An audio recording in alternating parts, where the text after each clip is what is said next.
ஆலயா cotton trending வேட்டிகள் ஷர்ட்டுகள். Kovai Ukkadam பேருந்து நிலையத்தில் முதிய தம்பதியை ஆட்டோ ஓட்டுநர்கள் ஈவு இரக்கமின்றி தாக்கிய சம்பவம் அதிர்ச்சியை ஏற்படுத்தியுள்ளது.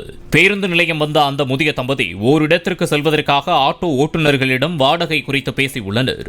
அப்போது ஏற்பட்ட வாக்குவாதம் முற்றிய நிலையில் ஆட்டோ ஓட்டுநர்கள் மனிதநேயமே இல்லாமல் அந்த வயதான இருவரையும் ஆட்டோவில் இருந்து கீழே தள்ளிவிட்டு நடுரோட்டில் வைத்து தாக்குதல் நடத்தியதாக கூறப்படுகிறது.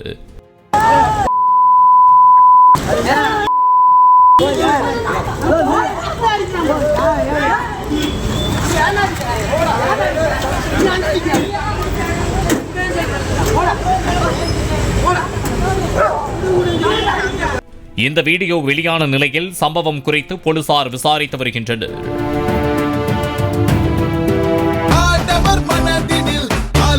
ஆலயா காட்டன் ட்ரெண்டிங் வேட்டிகள் ஷர்ட்டுகள். பிளே ஸ்டோர் மற்றும் ஆப் ஸ்டோரில் இருந்து பாலிமர் செயலியை QR கோடு மூலம் பதிவிறக்கம் செய்யுங்கள். செய்திகளை உடனுக்குடன் பெறுங்கள்.